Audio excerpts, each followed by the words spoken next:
मित्रांनो, मोबाईलमधील photos, videos जो काही डेटा असेल आपण तो USB केबल जोडून आपल्या कम्प्युटरमध्ये किंवा कम्प्युटरमधून आपल्या मोबाईलमध्ये ट्रान्सफर करू शकतो किंवा कॉपी पेस्ट करू शकतो। तर इथे आपण कोणत्याही प्रकारचं केबल न जोडता म्हणजे USB केबल न जोडता वायरलेससुद्धा करू शकतो वायफाय कनेक्ट करून।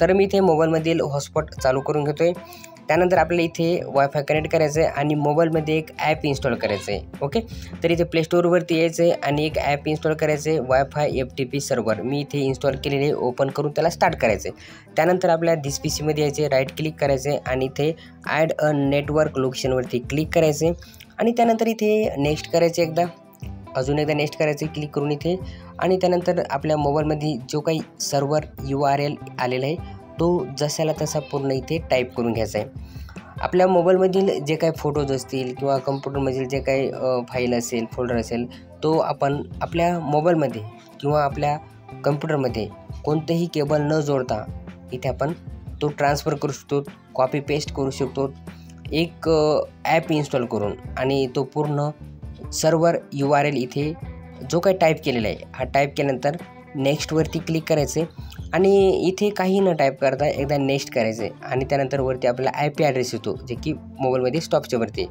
त्यानंतर नेक्स्ट करून फिनिश करायचं आहे। फिनिश केल्यानंतर जो काही मोबाईलमधील डेटा आहे हा पूर्ण आपल्या कम्प्युटरमध्ये दिसतो। आता जे काही तुम्हाला इथे फोल्डर फाईल दिसतात हे पूर्ण मोबाईलमधील आहे, माझ्या इथे कम्प्युटरमध्ये दिसत आहे। आता याला कॉपी पेस्टसुद्धा करू शकतो किंवा ड्रॅगसुद्धा करू शकतो डेस्कटॉपवरती।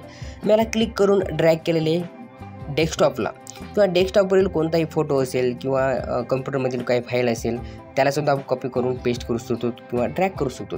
मी याला क्लिक करून ड्रॅग केलेले इथं वरती जो IP ॲड्रेस दिसतो आपल्या मोबाईलचा म्हणजे या मोबाईलमध्ये मी त्याला मूव्ह केलेले आहे। अशा प्रकारे कोणतेही केबल न जोडता आपण ट्रान्सफर करू शकतो।